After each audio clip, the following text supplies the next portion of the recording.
Welcome to Melachim II, Chapter 4, where we are going to see 4 great miracles of Elisha. Remember when Elisha asked Eliyahu that he should have double Eliyahu's ability? Well, it looks like that wish came true. So, 4 huge miracles, very famous. One of them is actually a haftorah, so really a very important chapter. It starts with one of the women who was married to Bnei Navi. Bnei Navi is like yeshiva students, someone who dedicated their life to spiritual study. And so one of the Bnei Navi died, and some say it was Ovadia, but that's in the Midrash. He dies, and he leaves his wife without a source of living. Now, the situation in the home was so bad, she didn't have any money, and she borrowed money, and she couldn't pay it back. Unfortunately, there is such a thing called debt collection. And in those days, if someone was not able to pay their debt, they would take their stuff, and then if they didn't have much stuff to be taken, they would take their children as slaves. Horrible as that sounds, it was even worse. And so her children are being asked to come and be slaves because she can't pay back her debt. She's so poor. So she comes to Elisha. She says, please, my husband who died was one of the Bnei Navi, a student, and I have nothing to pay my creditors, the people who want money from me, the people who I borrowed money from. I have no way of paying them. Pretty desperate situation. And so Elisha says to her, do you have anything of value at home? She says, yes, I have a jar of oil. He says, good. Go to your home and go to every single neighbor of yours and borrow every single utensil you can. A jar, a jug, a bowl, a cup, anything from all possible neighbors and bring it into your house. She does it. She tells her, lock the door and take the one little jar of oil that you have and pour from it, and you'll see God will bless that oil. And indeed, that's what happens. She stands with the one jar of oil that she has, and it just continues flowing non-stop, more and more oil. So she does that, and her sons give her all of the bowls and utensils and the cups that are in the house, and they all get filled with oil. She says, are there any more? They say, no, sorry, we're out. So their house is filled with these jars of oil, and he tells her, now return. Now you can go sell the oil that was created through this miracle, the jar that didn't stop pouring, and pay your debt back, and even have some spare cash. So it's like the Hanukkah story times 10, right? She had all that oil continuing to pour. That is miracle 1 out of 4. Then in a place called Shunem, there was a woman who noticed that Elisha comes by from time to time, and she tells her husband, let's do a mitzvah. This is a man of God. What can we do to help him? And she says, why don't we build an attic with a bed, a little lamp, and a chair where he can sit and study and do holy things and not be bothered, and he'll have a place to stay. And he says, so that's such a nice idea. And indeed, that's what they do. They build this beautiful, not beautiful, I mean, it's a, not to talk it down, but it's a bed, a table, a chair, and a lamp. It's nice, but in those days, it was very nice. And yeah, we're very blessed for that to be considered a big deal in those days and not in our days. But it's actually a big deal if you don't have a place to put your head down. So for Elisha, that was a big deal. And indeed, he stayed with them and studied there. Anyhow, he uses the place when he visits Shunem. And Elisha has a helper, a student, a close student we're going to see soon. He's a very sinister guy. His name is Gehazi. And he tells Gehazi to ask her, is there anything we can do to reward you? And she says, no, I have nothing that I need. I don't need anything.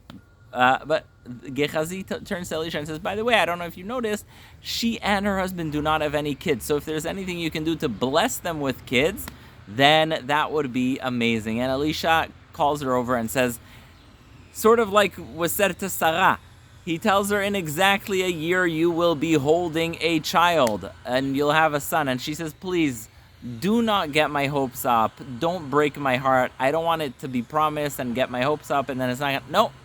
He says, I know your husband's very old. Nonetheless, you will have a child in a year from now. And indeed, in a year from that time, she has a child.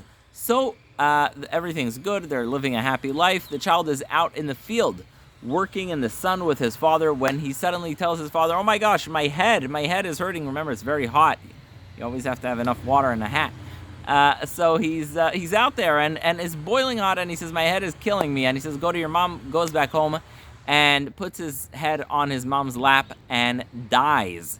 and she immediately tells someone, tell my husband that everything's okay. She runs on her donkey, and she goes towards Elisha. Elisha sees from distance this woman coming on a donkey. He tells Gehazi, quickly, go ask her if everything's okay. Gehazi goes, and she says, yeah, it's fine. She continues going in a beeline directly to Elisha, and she says to him, my son died. I did not ask you for a son. I did not ask you to get my hopes high.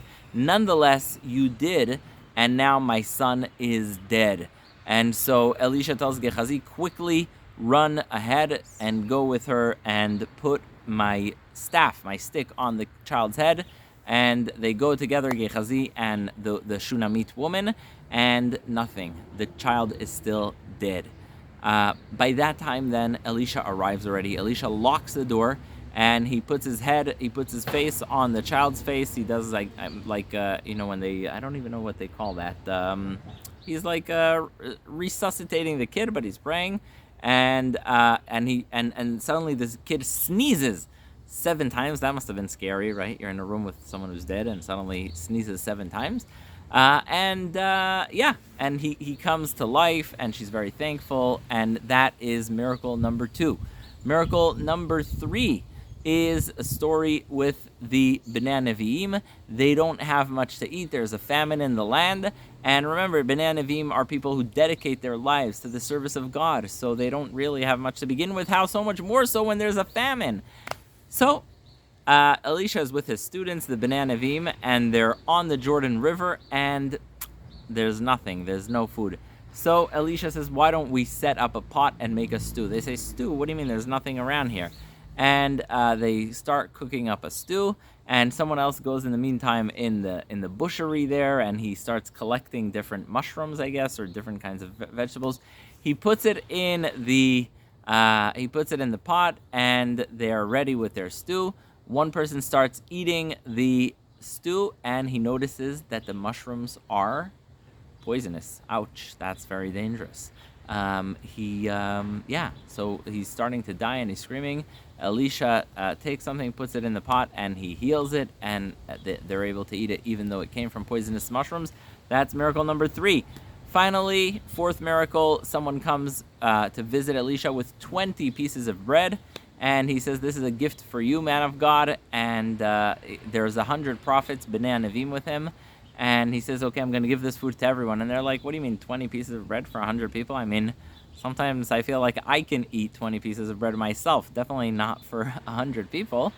And so the Elisha says, don't worry, everyone's going to have enough. And the miracle is everyone not only eats from it, but also has leftovers and feels very satiated. So you have 4 miracles. You have the miracle of the woman with the oil, the Bnei Nevi'im. She's married to a Ben Navi who died, and she's able to pour from the oil. You have the Isha Shunammite with the son who is revived to life. You have the story of the stew with the deadly poisonous mushrooms, and you have the 20 pieces of bread that were enough for 100 prophets. Thank you for listening. See you in next chapter.